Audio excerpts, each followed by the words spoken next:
Welcome to Semper Fi. I'm your host, Staff Sergeant Bonstein, or as I was commonly referred to, Staff Sergeant B.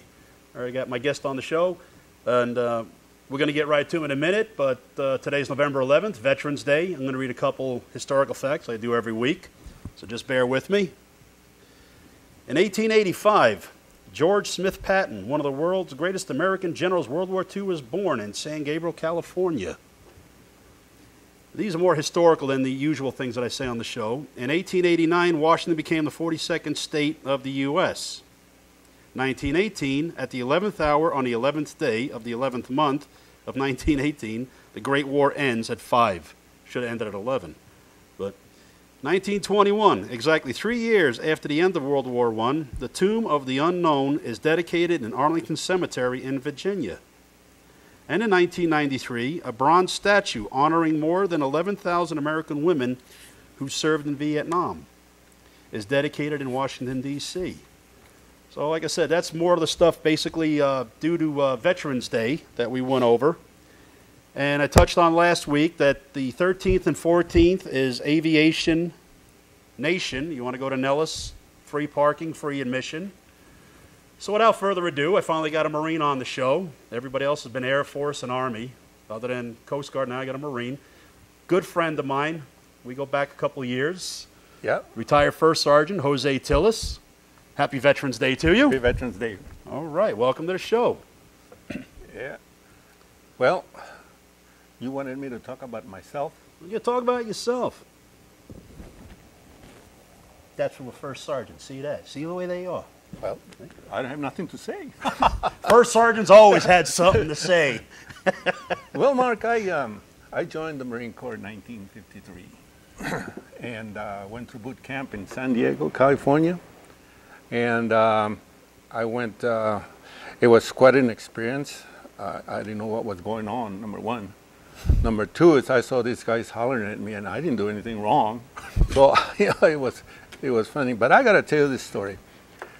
We got in there, and it was about 9 o'clock at night, and they put us to bed by 10 o'clock and woke us up at 4:30 in the morning or 4 o'clock in the morning, and we had to run in and get shaved and everything.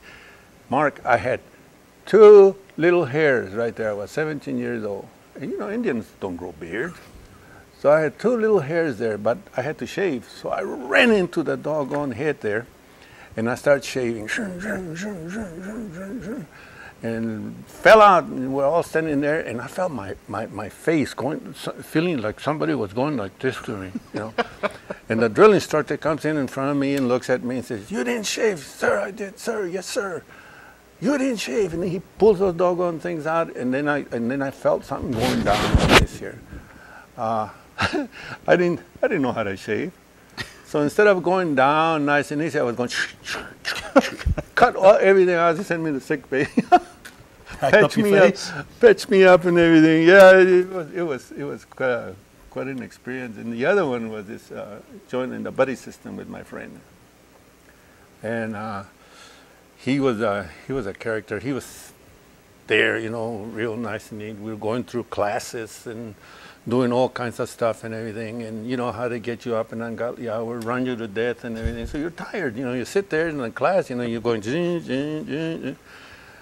So here's my friend standing there, sitting there, and he goes, and they asked him a question, and he didn't know. He was asleep, so he couldn't answer the question. So he goes and tells the drill instructor that he doesn't understand English too well. Both of them went to school. That guy spoke better English than I did.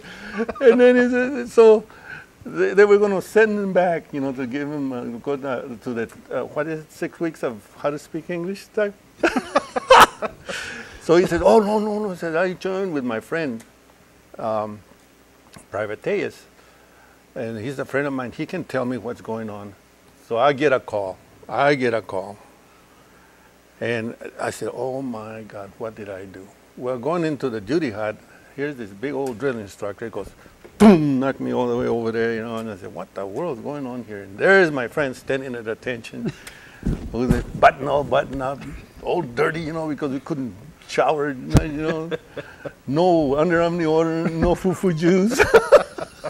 So here he's standing there like this here, and I was private tape reporter, sir. And then he says, I hear you can speak English. Yes, sir, yes, sir. And he said, well, from now on, you will sit with this man in every class and everything, and then for 1 hour, you will tell him what the class was all about in English. Where was he from? In Spanish. He was my buddy. He joined the Marine Corps with high school graduates. And Real, so that was let me guess, he was counterintelligence, right? Yeah. And so then I got out of boot camp and went to advanced infantry training. They have a different terminology now. Yeah, now it's called SOI, School of Infantry. School of Advanced Infantry Training. And so I went in there and I went through the whole thing. It was really, really nice and everything. Then we were shipping out to Korea. Oh my gosh. I went to cold weather training in Bridgeport. What year was that? That was in 1953. Okay. And I tell you what, it was something else. Got on them old 6x. The whole, what did they call it, regiment, battalion, staging battalion, was going all the way on Highway 101, I think it was. No, not 101, it was 395. Okay. Tulane. Yeah. Went all the way up to that place, and I was never so cold in my life. I was freezing. I told myself, I'll never come to this place again. Landed in Korea, I remember, and got on a train, and I never seen so much destruction in my life. Big holes, and the buildings were all tore up, chugga, all the way down to the Charlie Company, 1st Battalion, 1st Marines. Where'd you go over in Korea? Over in Busan, Seoul? You know what? I was a BA, I was a private, and I could care less.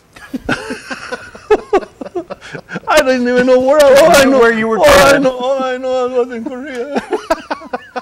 And so we went up there, and I like to say this is that my tour in Korea was I policed the brass. There was no combat operations or anything like this here, but we did guard the DMZ. There was no buildings like there is now. There was nothing. There was just a fence, and we would go. The North Koreans were on one side, we were on the other side, and they would go and they would cuss each other and everything, and they probably did the same thing. They couldn't understand English, we couldn't understand Korean, so... You resort to throwing rocks at each other? You don't understand this, how about you understand that? Yeah. Fling a rock at them. So what I did then is we came back in March, the 17th of March, and came back, and they opened the doors and everything in San Diego for us, and we marched down Broadway, and they gave us the key to it. It was really, really amazing. And then we got to the barracks, and of course we had all our sea bags all full of uniforms and stuff. They had volunteers ironing our uniforms. It was really nice. And then we went. Excuse me. We went to on leave and came back and sat there for a while, and went back to Okinawa. Tour in Okinawa, but every Marine, I guess, goes to Okinawa. Yeah, it seems like a standard practice. We all go there. And look for habu snakes up in NTA.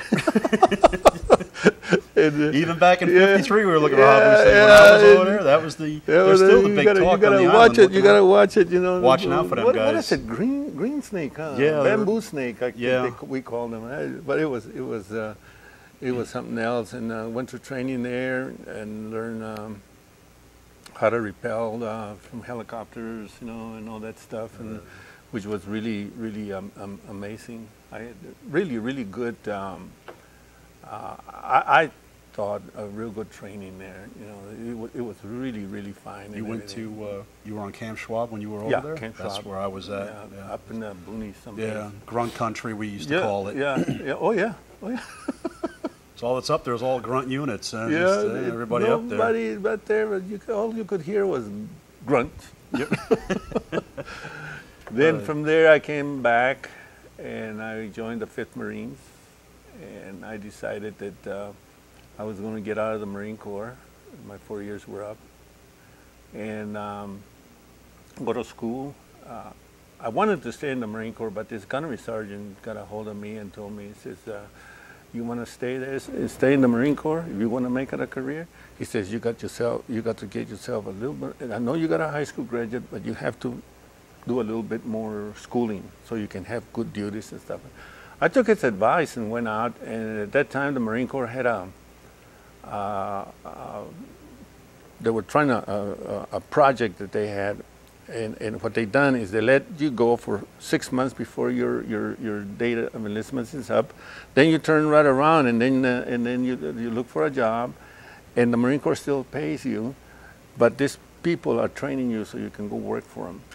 And I didn't like any of that stuff and everything. Besides that, I turned around like this, and I saw in the bleachers when I was in the employment office, saw these guys sitting there. They were my buddies. I said, what are they doing here? Oh, he says, they come in every day, they go over there, and they unload those trains and stuff like that. And he said, then they come back the next day, it's smelling like a brewery, all drunks. No. I said, no, I don't want this. So I went back in the Marine Corps and stayed there for 25 years. 25 years. You did 5 more than I was willing to do. I've been out for almost 40-some years, and I still miss it. I still miss it. I did a show a couple of weeks ago talking about my anniversary that I just went over 13 years being retired. Oh yeah? Yeah, I interviewed myself and just talked about my career because it was coming up to my anniversary, October 31st. Mm-hmm. So it was a couple shows back, and I talked about some boot camp stories. And so we're going to take a quick break and grab a cup of coffee and come back and join us. We'll be right back.